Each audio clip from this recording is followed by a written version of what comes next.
I'm here with Jon Fitch, mixed martial arts fighter. He holds a black belt in Brazilian Jiu-Jitsu and is also an accomplished wrestler from Purdue University. Since 2002, Fitch has an overall record of 28 wins, 6 losses, 1 draw, and 1 no contest. He held an impressive 10-2 record before moving on to the UFC, where he attained 14 wins, 3 losses, 1 no contest, and fought for the welterweight championship against George St. Pierre. Jon, you've recently moved to the Syracuse area to train fighters in your new facility, The Cage, at the Pacific Health Club. Why Syracuse and not back home in Fort Wayne, Indiana? You know, if you just take a walk around this gym and look at the facilities here, it kind of explains itself. I've never seen a facility like this anywhere else in the world, and I've been to a lot of places and seen a lot of gyms.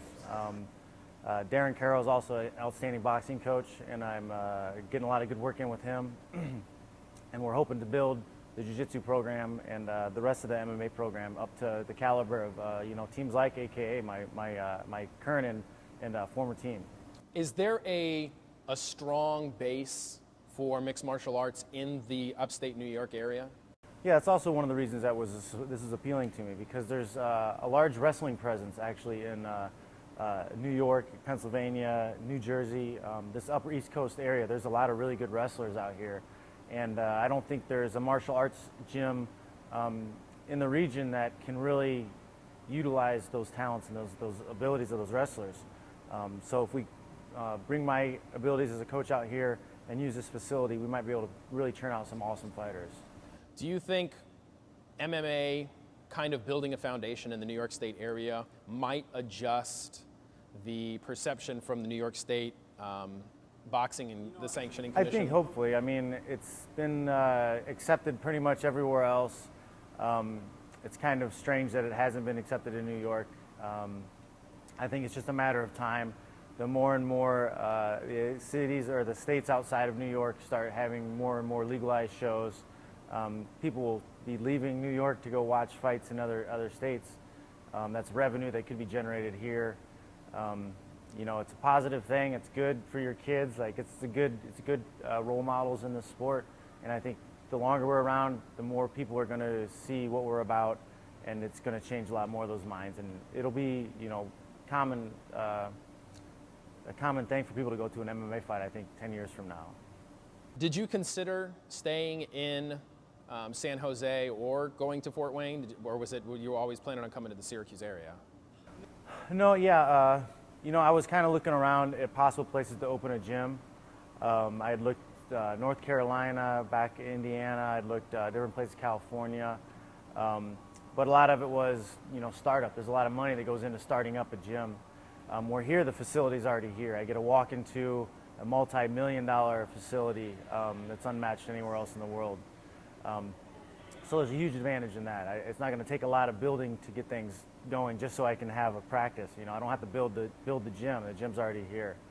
And you know, I'm not a huge fan of the cold, but you know, I just think there's such an opportunity here that it's worth bearing the long winter. Yeah, and I think it's also one of those things where you've lived in this area for a while, well, the Midwest, and have dealt with the cold, so you kind of understand. And you probably better than most people that are from out west or the south, you understand how to continue to train in those cold weather things. Yeah, you know, I mean, one thing about California is they don't insulate anything. So when it's 40 degrees outside, it's 40 degrees everywhere.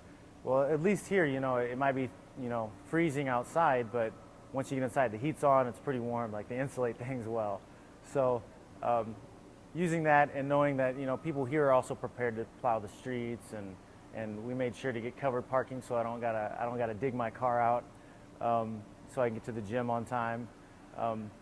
You know, just taking little extra precautions like that, making sure you get warmed up in a nice warm room rather than just going right in and sparring hard when you're freezing or you can see your breath. Little things like that.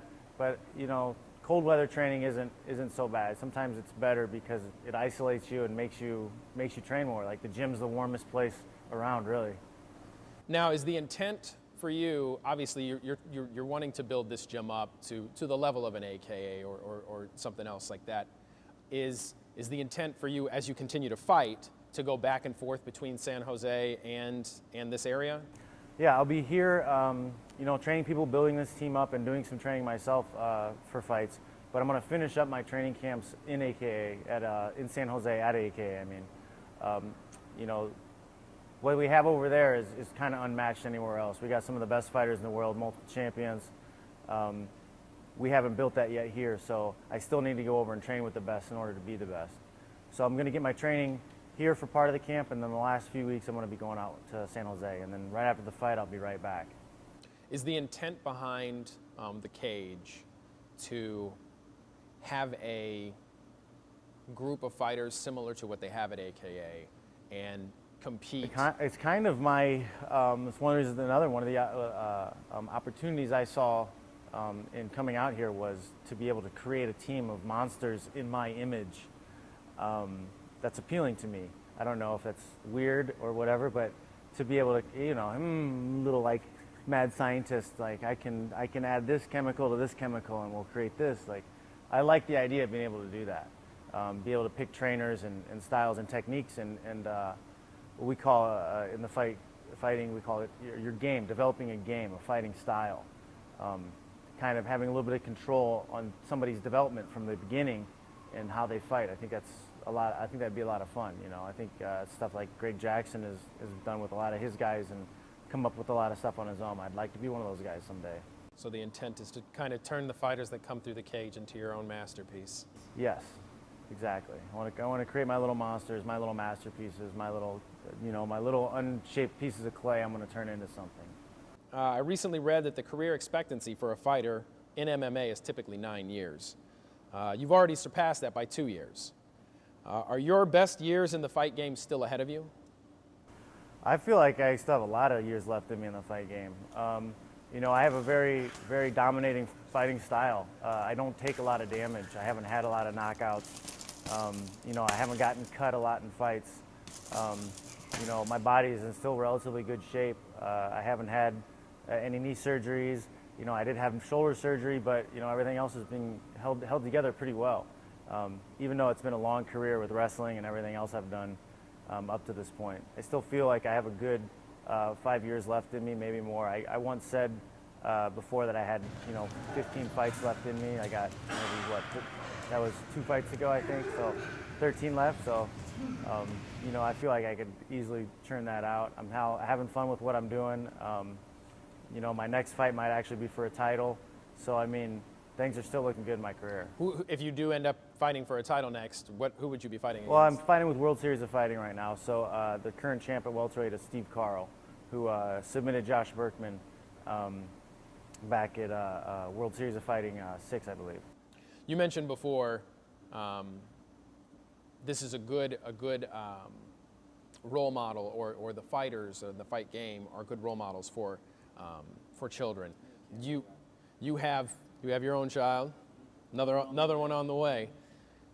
When your kid gets to be, well, he's going to be around it. Well, he's 20 months old now, and he's already hitting double legs and hits the bag. So he's put my gloves on yesterday and hitting me. You've got to steer them in the right direction and put things into context. That's the most important thing. You can't just show them violence and not put it into context. What we do, it is violence, but you put it in the right context, it becomes something else. That's the most important thing. Don't just show your kids how to punch and kick, but you got to teach them the discipline of why things are happening and the discipline of hard work and learning how to do things. But yeah, I'll make it a part of his natural life and my other son's natural life. It won't be something where like, okay, now we're going to start you doing wrestling, or now we're going to, like, we already wrestle, we already roughhouse.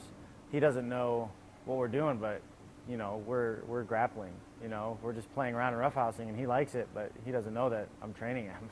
John, what legacy do you want to leave behind when you leave the fight game? Man, that's a good question. It's a good question, and it's hard to answer without trying to sound arrogant or whatever, but like when I was younger, I just wanted to be the best. I wanted to be the best ever, the greatest, like Muhammad Ali or whatever. And I still want to be at that threshold, but I think the definition of what great is changes with a little bit of age and experience. Greatness isn't exactly just beating everybody up. I think the way you conduct yourself as a human being and a professional, I think that also ties greatly into your legacy as being great or not. And I still think I have a lot of time left in my fight and professional and life to try to make myself great. And that's a goal that I am continually reaching for daily, is to continue to reach for greatness. Do you think you'll ever fully retire from the fight game? I don't think I could ever really fully retire. I think I'll always be drawn back into it somehow, one way or another. It's too much fun. I mean, even just with teaching, even if all I'm doing is teaching jiu-jitsu, I'm still, having a pretty good time and still involved in the sport. I may not be watching all the pay-per-views, I may not be watching all the fights live, but I'll be in a gym somewhere banging with somebody. All right, well, I want to thank you, Jon. I appreciate the time. Thanks for having me. All right. Thank you.